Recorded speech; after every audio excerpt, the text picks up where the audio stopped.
Dólar encerra a semana em queda. Trigo é tema de audiência pública na capital federal.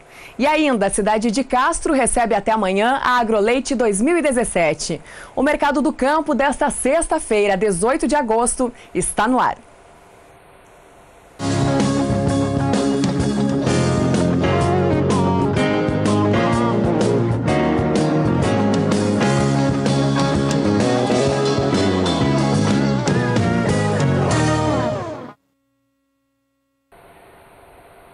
Olá, eu sou Sara Kirchhoff e falo ao vivo dos estúdios da B3 em São Paulo. Depois de variar 6 centavos em 2 dias e atingir a máxima de R$ 3,20, o dólar voltou a cair nesta quinta-feira. Acompanhe no telão.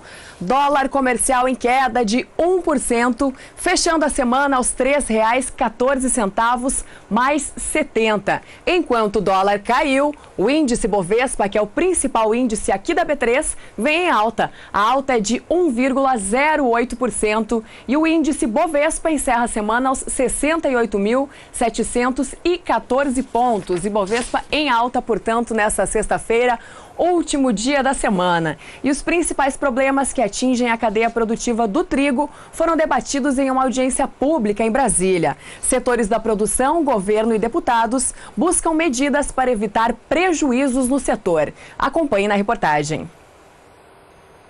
A importação de trigo nos últimos anos custaram 18 bilhões de dólares ao Brasil. Segundo o levantamento da Associação dos Produtores, foram compradas 67 milhões de toneladas do produto. Para discutir a importação, a produção e principalmente o transporte do produto nos portos brasileiros, integrantes da Comissão da Agricultura da Câmara Federal promoveram uma audiência em Brasília. Um documento sobre a situação do setor está sendo produzido e será encaminhado ao Ministério da Agricultura, da Indústria e Comércio. Nós temos 2 problemas gravíssimos na questão do trigo. O primeiro deles é que nós temos uma deslealdade na competição daquilo que entra no Brasil. Por que isso? Porque produzir no Uruguai, na Argentina, no Paraguai é muito mais barato do que produzir no Brasil, porque no Brasil é caro a produção. O Brasil, o custo do fertilizante é maior, nós utilizamos mais fertilizante, o custo de uma máquina agrícola é o dobro do preço do Uruguai, por exemplo, máquina fabricada no Brasil, o custo do diesel é mais caro e nós temos uma situação no Brasil de que vem o trigo de fora, do Canadá, vem o trigo da Ucrânia, da Rússia, além da Argentina, Paraguai e Uruguai, e esse trigo vem por uma logística que é mar, pelo navio, que sai um navio que vem da Ucrânia chegando até o Porto de Santos, por exemplo, é muito mais barato o custo tonelada logística desse navio do que saindo de Rio Grande até Santos. Durante a reunião da Câmara, foram apresentados os principais problemas que atingem o setor, entre eles o valor do seguro, o transporte marítimo e as barreiras para a utilização de defensivos agrícolas no Brasil. O trigo, a característica dele já é de uma produção de alto risco. O período que ele é plantado, ele tem muito mais riscos que as culturas de verão. Então ele precisa realmente desse olhar mais crítico, desse apoio realmente da desenvolvimento dessa política. A gente teve muitos avanços já no seguro rural, de transparência, de até desburocratização, mas ainda é o principal gargalo que a gente tem. Os recursos, eles não comportam a área agrícola que a gente tem, o tamanho da produção que a gente tem, e para uma cultura de alto risco isso é fundamental. Então, como eu disse na fala, né, há anos que o produtor vai ganhar, há anos que o produtor vai perder porque é do clima, a gente não tem como controlar esses fatores e uma forma de mitigar risco é essa gestão. Então é preciso sim olhar para o trigo nesse âmbito de gestão de risco. O Brasil hoje representa mais de 30% da produção mundial de soja e apenas 0,75% da produção mundial de trigo. É o desestímulo total que nós temos. E o Rio Grande do Sul, meu estado, um pouquinho em Santa Catarina e mais ainda no Paraná, são os 3 maiores produtores de trigo, que representam praticamente 90% do trigo brasileiro. Então, o que a gente discutiu aqui com o Ministério da Agricultura, com o Ministério das Relações Exteriores, e nos faltou o Ministério da Indústria e Comércio, também é importante, junto com as indústrias de trigo, com as federações de agricultura do Rio Grande do Sul e também do Paraná, e as organizações de cooperativas do Rio Grande do Sul, do Paraná e as cerealistas brasileiras, o que fazer nesse momento para ajudarmos a triticultura, já que a produção vem caindo, a área plantada vem caindo nos últimos anos, justamente pelo desestímulo que existe e pela concorrência desleal que nós temos. Então, alguns pontos nós já queremos agilizar. Um deles é a questão da importação de trigo durante a colheita de trigo no Brasil, que é o Paraná, Rio Grande do Sul. Quando nós começarmos a colher o mês de setembro lá no Paraná, está entrando trigo do Mercosul, por exemplo. Então nós não podemos aceitar essa questão, nós temos que achar uma forma de pararmos um pouco essa entrada de trigo durante a nossa colheita. Camila Xavier para o SBA. E falando da colheita do trigo, o estado do Paraná já iniciou os trabalhos da colheita desta safra. E o mercado vem sendo pressionado pela ampla oferta global do produto. Só que no último levantamento do CPEA, nos últimos levantamentos do CPEA, a instituição diz que o produto vem atingindo os maiores patamares deste ano. Isso no mercado físico. Só que no último levantamento, o trigo veio em queda. Eu começo mostrando o trigo no Paraná. Trigo a R$ 661,22 a tonelada, Essa queda no estado do Paraná, que faz o levantamento do trigo pão ou melhorador, ela representa uma desvalorização de 1,07% no dia e de 3,77% no acumulado do mês. Já no Rio Grande do Sul, o trigo tipo brando tem o preço médio de R$ 660,34 a tonelada, lá no estado do Rio Grande do Sul, onde é feito o levantamento, portanto, do trigo brando. Esse valor representa no dia uma queda de 1,27% e no mês uma alta de 1,10%. Isso mesmo, alta no mês no trigo do Rio Grande do Sul.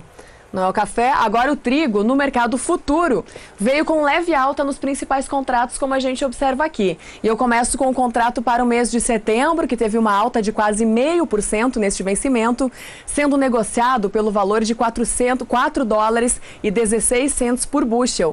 Contratos para dezembro negociados lá em Chicago a $4,42 por bushel, alta também de 0,39%. Contratos para março do ano que vem, negociados no valor de $4,65 ou centavos por bushel, alta de 0,32%, e contratos para maio do ano que vem a $4,79 por bushel, uma variação positiva de 0,10%. O mercado do campo faz um rápido intervalo e daqui a pouquinho a gente mostra como se comportou o café nesta sexta-feira, último dia da semana. Não saia daí.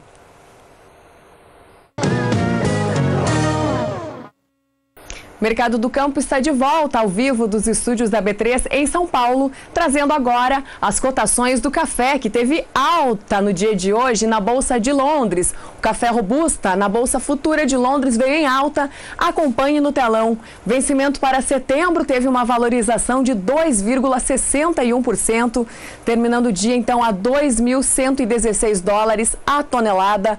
Contratos com vencimento para o mês de novembro, negociados por $2.101 a tonelada, alta de 2,28%. Contratos para janeiro do ano que vem, negociados hoje em Londres por $2.066 a tonelada, uma alta de mais de 1,5%. E contratos para março do ano que vem a $2.052 a tonelada, alta de 1,43%. E enquanto o café robusta teve alta nos principais contratos durante o dia de hoje, o café arábica viveu uma situação um pouco diferente na Bolsa de Nova York. Acompanhe.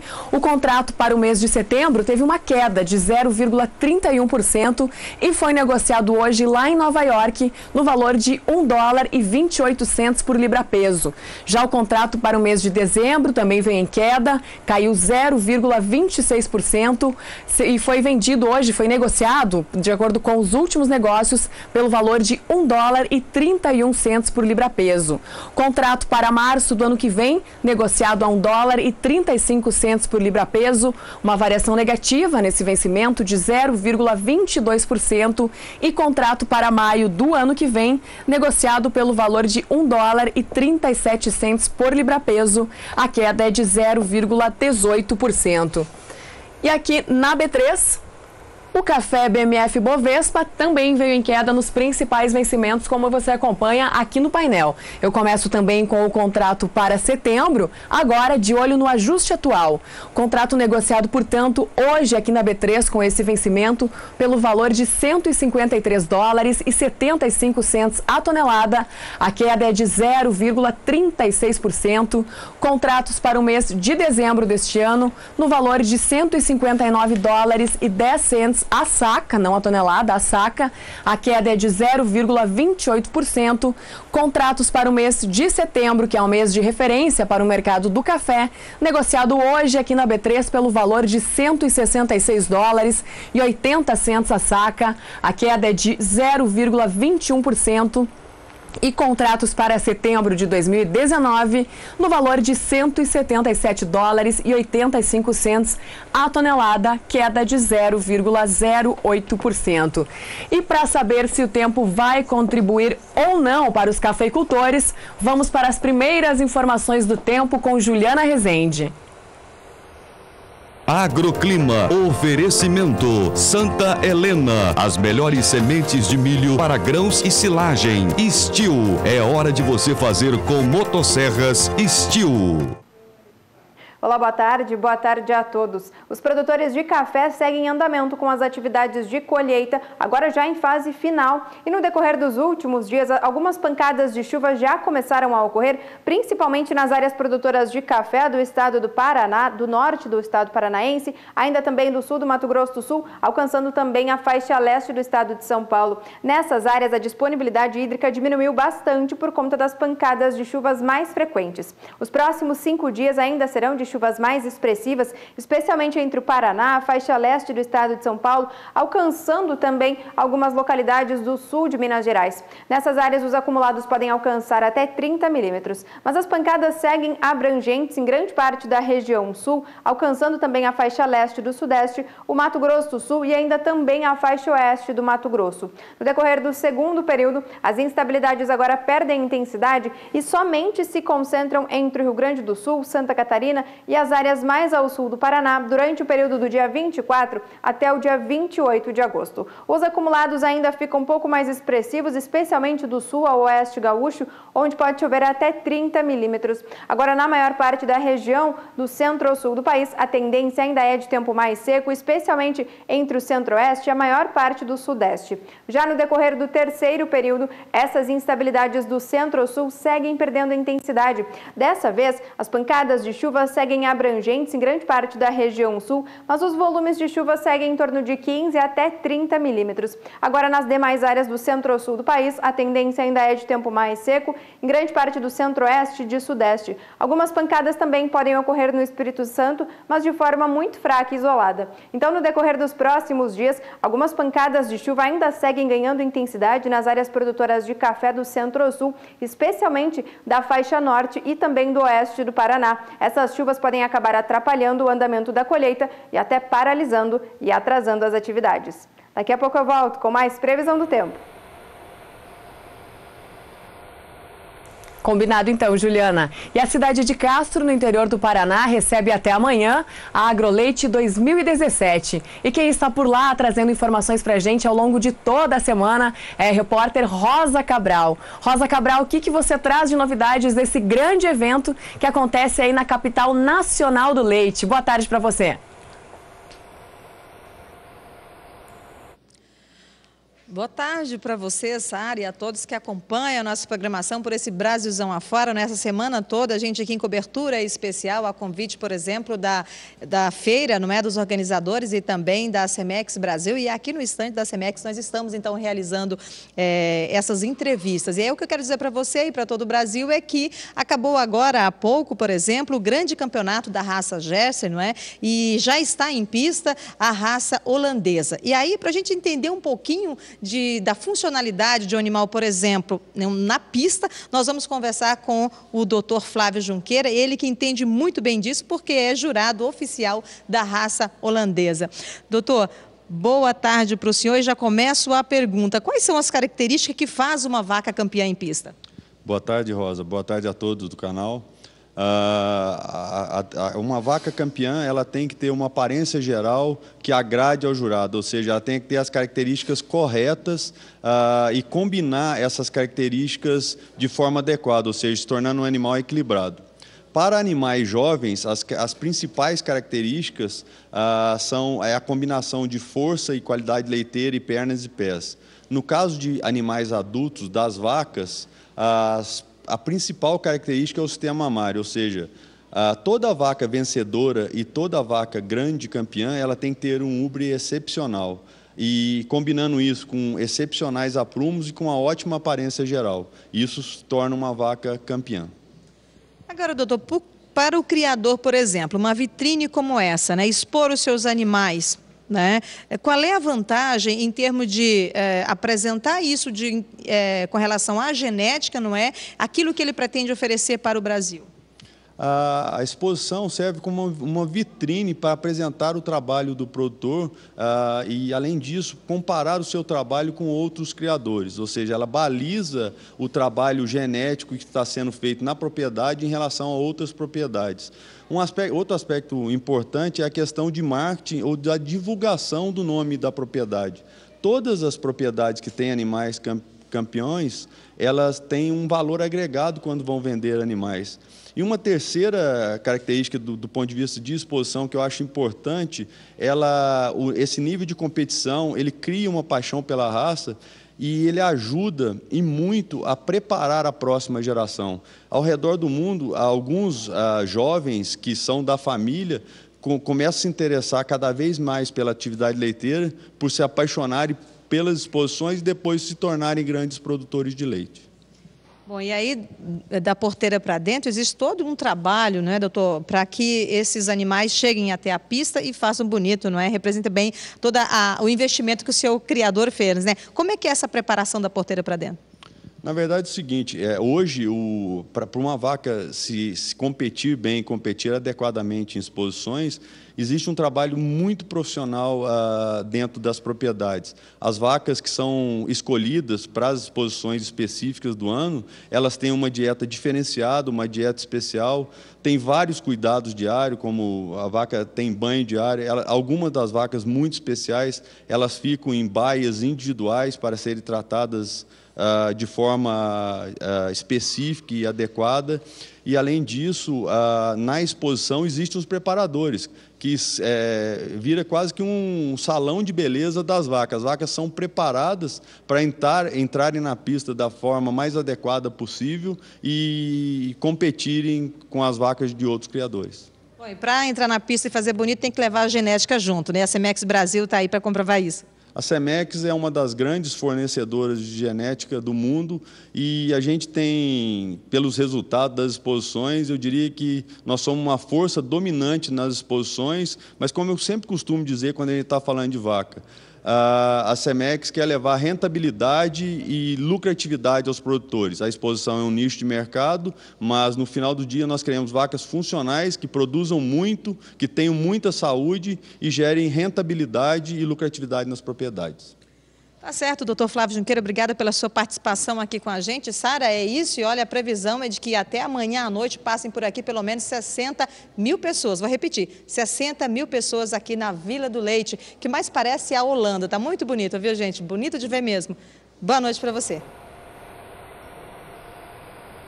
Boa noite, Rosa. Um excelente finalzinho de evento aí para vocês e façam um bom proveito. E que bom que vai ter um público bem significativo. Aí 60 mil pessoas realmente é bastante gente, viu? Um bom evento para vocês. O Mercado do Campo faz mais um rápido intervalo e daqui a pouquinho a gente volta com a alta nas cotações do milho e da soja em Chicago. Não saia daí.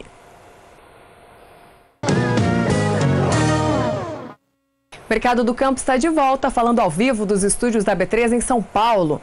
Há mais ou menos 1 ano e meio, o sul da Bahia sofreu por causa da seca.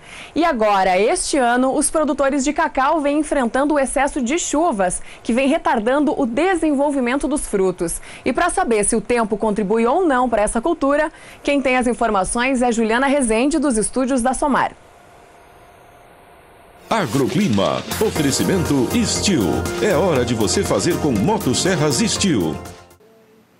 Em períodos anteriores, as chuvas vêm sendo fortes e expressivas, especialmente na faixa leste do Nordeste. Justamente por conta disso é que nessa região a disponibilidade hídrica do solo garantiu a elevação por conta dos acumulados de chuvas mais expressivos. Isso acabou prejudicando especialmente as áreas produtoras de cacau do sul da Bahia, que acabaram sofrendo por conta desse excesso de umidade no solo. Nos próximos 5 dias, a tendência ainda é de algumas pancadas de chuva na faixa leste do Nordeste e também as instabilidades seguem se espalhando pela região norte. Os acumulados dessa vez ainda na costa leste da região nordeste ainda não ficam muito expressivos e não passam de 30 milímetros. Ao longo do segundo período, entre os dias 24 e dia 28 de agosto, as chuvas ainda se espalham pela região norte, mas de fraca intensidade. Os acumulados não passam de 15 milímetros. O mesmo também ocorre na faixa leste do Nordeste, acumulados mais baixos de chuvas, porém as pancadas ainda devem seguir frequentes. Ao longo do terceiro período, pouca coisa muda na metade norte do Brasil.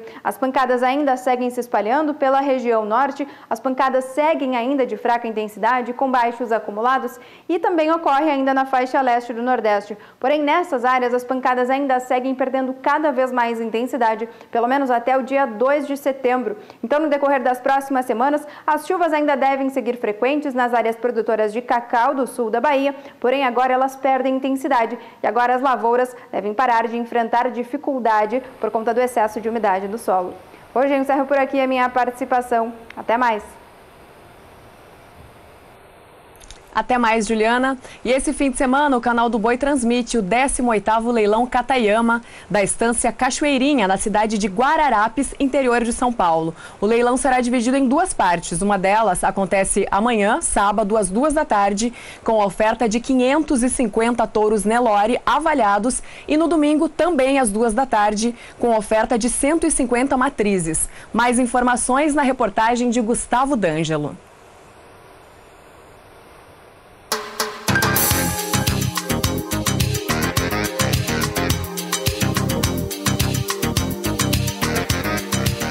Estes animais que aparecem na tela do seu televisor são fruto da busca incessante da Cataiama Pecuária pela genética do gado moderno e produtivo. Séria e comprometida com os resultados de seus clientes, a marca se tornou sinônimo de qualidade, modernidade e confiança, traduzida em rentabilidade. Nós temos essa atuação na pecuária de corte, voltada principalmente na produção de genética, reprodutores, matrizes, embriões e sêmen da raça Nelore. O foco do nosso trabalho é esse, melhoramento genético em cima da raça Nelore, para promover avanço, ganho genético, para poder ofertar para o mercado reprodutores de ponta. Hoje nós produzimos em torno de 2.500 machos. Desses 2.500 machos, a seleção vai se fazendo, as avaliações, e a gente chega num resultado de em torno de 800 touros. Então, todo ano, a gente, em torno de 30% somente da nossa safra, aqueles animais que realmente são superiores, vão ser disponibilizados para o mercado. Ou seja, é a ponta dos animais que nós vamos ofertar para melhorar em qualquer rebanho do Brasil. Considerado o alicerce do sistema de produção e seleção massal de reprodutores e matrizes Nelore da marca, o programa de melhoramento genético da Cataiama tem foco nas principais características de importância econômica. Os índices melhoram a cada safra, contribuindo para o aumento da produtividade. A Cataiama tem um enfoque muito grande, além das características de ganho de peso, mas as características de habilidade materna. É garantir que realmente nossos reprodutores levem ao rebanho dos nossos clientes habilidade materna, vacas férteis e precoces e que continuem ganhando peso, que desmame um bezerro pesado e que pós-desmame os animais provenientes dessa genética continuem ganhando peso e vão ser abatidos jovens e pesados. por entender que a precocidade sexual é de fundamental importância e proporciona retorno econômico ao pecuarista, independente do seu volume de matrizes, a Katayama intensifica sua seleção nesse sentido, se consolidando como a maior produtora de touros PO com shape, capazes de produzir fêmeas mais precoces em todo o país. Nossas fêmeas são expostas aos 14, 16 meses, buscando realmente essa precocidade sexual. Então nós fizemos um trabalho, essas novilhas com 14 meses são expostas à inseminação artificial e a gente tem conseguido índices bastante interessantes para a categoria. Em torno de uma inseminação nós temos conseguido 42% de prenhez com apenas uma IATF. Então nós julgamos um índice muito bom, então a partir do ano que vem a gente começa a entrar com essas novilhas, a partir dessa estação de monta, entrar com essas novilhas aos 12 meses, apertando mais ainda esse desafio de precocidade sexual. E este padrão de animal você só encontra no leilão Katayama, que neste ano se torna maior de idade. São 18 anos disponibilizando genética de alta qualidade ao mercado. O evento será realizado nos dias 19 e 20 de agosto na Estância Cachoeirinha, em Guararapes, São Paulo, e terá transmissão ao vivo a partir das 13h30, horário de Brasília, pelo canal do Boi. Em oferta, 700 reprodutores, machos e fêmeas com genética PKGA. No dia 19, o tradicional leilão de 500 touros. Esse ano, 550 touros.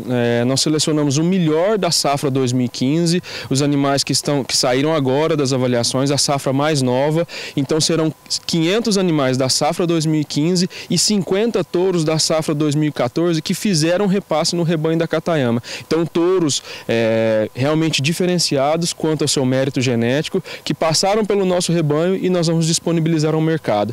No dia 20, uma oferta inédita de 150 novilhas, todas elas prenhes dos melhores touros. Essas novilhas faziam parte da reposição da Katayama, elas fazem parte do programa de seleção e nós vamos disponibilizar ao mercado.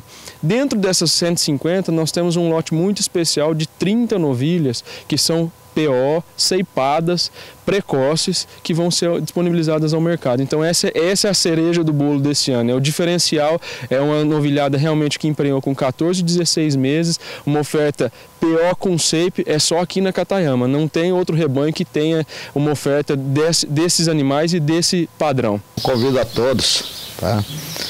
Para estar aqui nos dias 19 e 20 de agosto, aqui na Estância Cachoeirinha, em Guararapes, São Paulo. A partir da 1h30 da tarde, nós teremos a revisão dos animais ao longo de todo o dia. Então, aqueles que preferirem chegar pela manhã, estamos aqui de portas abertas para recebê-los.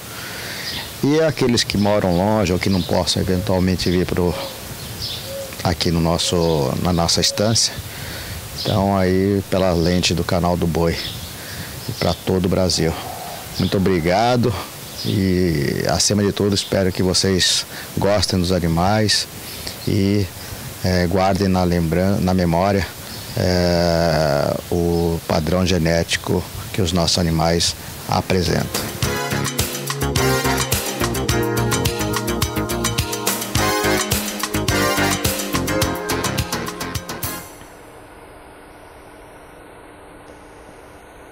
Tá certo, então, só reforçando que o leilão Katayama vai ser transmitido amanhã às 2 da tarde no canal do Boi e no domingo também às 2 horas da tarde. E os avanços nos preços do petróleo fizeram com que as cotações do milho e da soja ficassem em alta nesta sexta-feira em Chicago.